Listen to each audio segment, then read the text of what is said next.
السلام علیکم ورحمۃ اللہ وبرکاتہ۔ آج کا ہمارا سبق شرک۔ سب سے پہلے ویڈیو کو آخر تک ضرور دیکھیں، ویڈیو انفارمیٹیو ہے۔ شرک کے معنی ہے شریک کرنا، اللہ کی ذات و صفات میں کسی دوسرے کو شریک کرنا شرک ہے۔ اللہ تعالیٰ کی ذات میں شرک۔ اللہ تعالیٰ کی ذات میں شریک کا مطلب یہ ہے کہ اللہ تعالیٰ کے علاوہ کسی اور کو بھی خدا ماننا، جیسے عیسائی اللہ تعالیٰ کو خدا ماننے کے ساتھ حضرت عیسیٰ علیہ السلام کو خدا کا بیٹا اور حضرت مریم علیہ السلام کو خدا کی بیوی مانتے ہیں، تو وہ تین خدا ماننے کی وجہ سے مشرک ہوئے۔ آتش پرستی، آگ کی پوجا کرنے والے دو خدا مانتے ہیں، ایک بھلائی کا پیدا کرنے والا، دوسرا برائی کا پیدا کرنے والا، جس کی وجہ سے وہ مشرک ہوئے۔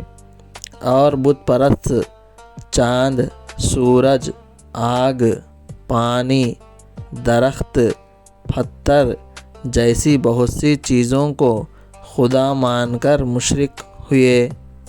اللہ تعالیٰ کی صفات میں شرک۔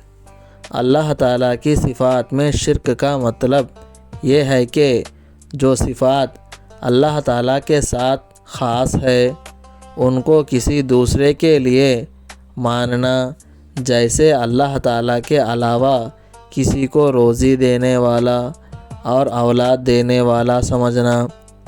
کسی نبی اور ولی کے بارے میں یہ عقیدہ رکھنا کہ ان کو خدا کی طرح غیب کی تمام باتیں علم ہے۔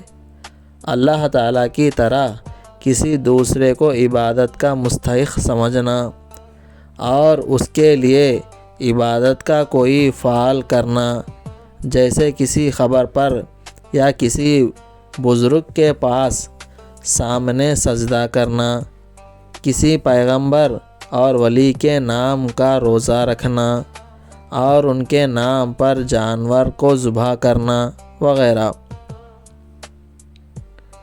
گناہوں میں کفر و شرک سب سے بڑا گناہ ہے۔ کفر و شرک توبہ کے بغیر ہرگز معاف نہیں ہوتے۔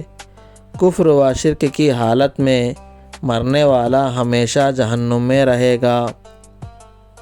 قرآن مجید میں اللہ تعالیٰ نے شرک کے بارے میں فرمایا، بے شک اللہ تعالیٰ شرک کو معاف نہیں کرے گا اور اس کے علاوہ جس گناہ کو جس کے لیے چاہے معاف کرے گا۔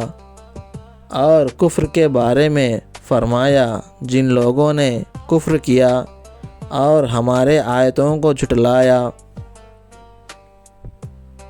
وہی لوگ جہنم والے ہیں، وہ اس میں ہمیشہ ہمیشہ رہیں گے۔